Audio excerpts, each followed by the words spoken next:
बच्चों लोग आपके सामने अल्मुनिया का फॉर्मेशन इक्वेशन दिया हुआ है, यानी अल्मुनियम से O2 बन के अल्मुना बनेगा।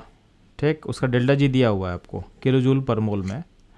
तो बोला गया है कि minimum EF required to carry out an electrolysis of L2O3, यानी आपको रिवर्स करना है, यानी आपको सिंपली क्या करना है कि L2O3 को आप क्या करना है, आपको फर्दर क्या करना है, तोड़ना है, यानी आपको रिवर्स में आना है। तो इसका आपको पोटेंशियल कम से कम कितना होना चाहिए पूछा गया। तो सिंपली क्या करना है, ये जो आपको इक्वेशन दिया है इसका आप ई निकाल लो। तो चूँकि प्रोसेस स्पॉन्टेनियस होगा, डेल्टा जी नेगेटिव होगा, तो इसका जो ई निकाल लोगे उसका रिवर्स जो होगा, तो उस रिवर्स प्रोसेस का जो ई होगा जस्ट नेगेटिव होगा, और जितना ई नेगेटिव होगा उतना ही पोटेंशियल आपको कम से कम देना पड़ेगा। तो पहले हम लोग क्या करते हैं, जो गिवन इक्वेशन दिया उसका ई हम निकाल लेते हैं। तो जब इसका ई निकालेंगे तो डेल्टा जी कितना हो जाएगा, -827 इंटू इसको आप चेंज करो जूल में, तो यह 1000 हो जाएगा। यहाँ पे एन जो है, एन को पुट करेंगे हम लोग, पहले एफ कितना होता है 96500।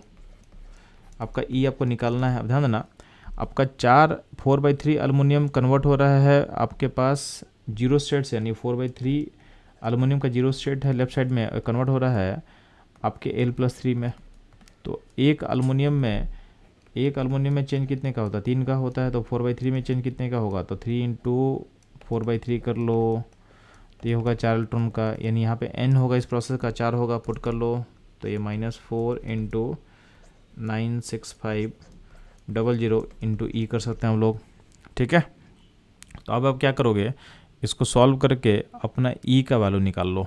ई का वैल्यू निकाल, तो ई का वैल्यू निकल के आ जाएगा। तो ई का वैल्यू जो निकलेगा तो ये आ जाएगा 2.14 वोल्ट,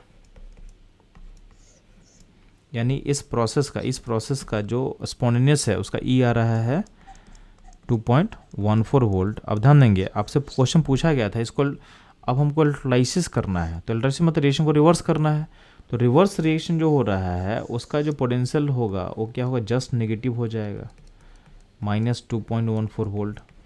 तो अगर इस रिएक्शन को आपको करवाना है जो कि नेगेटिव हो चुका है पोटेंशियल, तो हमको बाहर से पोटेंशियल अप्लाई करना पड़ेगा। कितना अप्लाई करना पड़ेगा, तो कम से कम जो है इतना तो देना ही पड़ेगा बाहर से, या इससे ज़्यादा देना पड़ेगा।